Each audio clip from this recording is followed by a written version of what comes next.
Good afternoon, children. Today our topic is the general characters of aves. Aves are birds. They are described as a feathered bipedal vertebrates.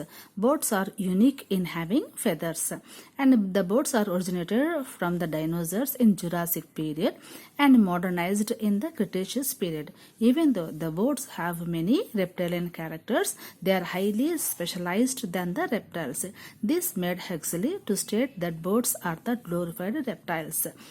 G.J. Young described them as the masters of air. The study of birds is called ornithology. The largest living bird is the ostrich. The bee hummingbird is the world's smallest bird. Dr. Salim Ali is a world famous Indian ornithologist.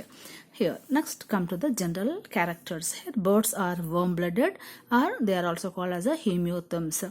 The body shape is boat-shaped and streamlined, and the body is divided into head, long neck, trunk, and short tail.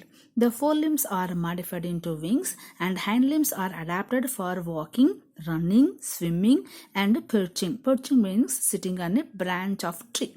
Skin is dry and divided glands.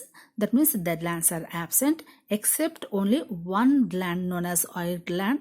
It is also known as a pring gland. Urophysial gland is present at the base of the tail. Exoskeleton consists of epidermal feathers and scales on legs, claws on toes, and horny sheath covering on the beak known as the rhamphotheca. Now come to the endoskeleton. It is fully ossified.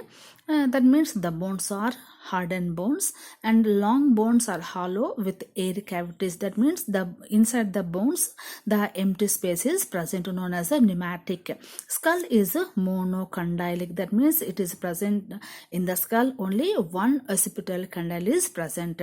Vertebrae are heterocellous. Heterocellous means vertebrae are saddle shaped. That means they are concave at one end and they convex at the other end. Such type of vertebrae are called as a heterocellous.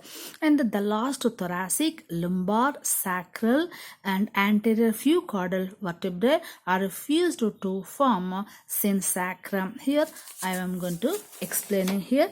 This is the synsacrum, cervical part, and next one is the thoracic part, this is the lumbar part, and this is the sacral part. So the vertebra of these parts forms a single vertebra known as the synsacrum.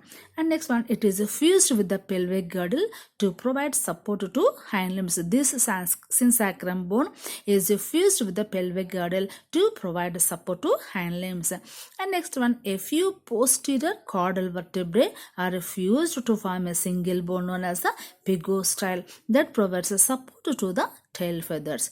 And next the sternum. What is the sternum? It is a breastbone. This breastbone has a keel for the attachment of the flight muscles. Okay. And next one, both the clavicles. What are the clavicles here? The clavicles are the shoulder bones are fused with the interclavicle to form a V-shaped bone known as the furcula. This furcula is also known as the wishbone or a Merry-thought bone. Okay. Next, all modern flying birds are provided with powerful breast muscles are known as the flight muscles. They are known as the pectorals major and pectorals minor. Teeth are absent in the birds. Esophagus is dilated into crop organ to store the food for some time. Stomach is divided into proventriculars and a gizzard. Here cloaca has also three chambered. I explained already in the digestive system. And next come to the respiratory system. Here it consists a compact or spongy lungs, but in the lungs alveoli are absent. The lungs are connected with the air sacs. The air sacs are facilitate continuous oxygen of blood and pneumaticity of bones. Here the voice box is known as a syrinx. It is present between the trachea and bronchi. And now come to the heart is a four-chambered.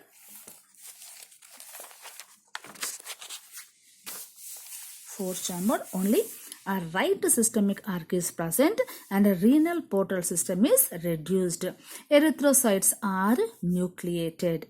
And next one, come to the kidneys are metanephric. That means here if we think this is the nephric duct, This is the nephric duct. In the embryonic stage, if the kidneys are arise from the anterior part of the nephric duct, it is known as the pronephric. If the kidneys arises from the middle part of the nephric duct, they are called as a mesonephric. If the kidneys arises on the posterior part of the nephric duct, then the type of kidneys are known as a metanephric kidneys. Yeah, so the kidneys are the metanephric, and these are the three-lobed.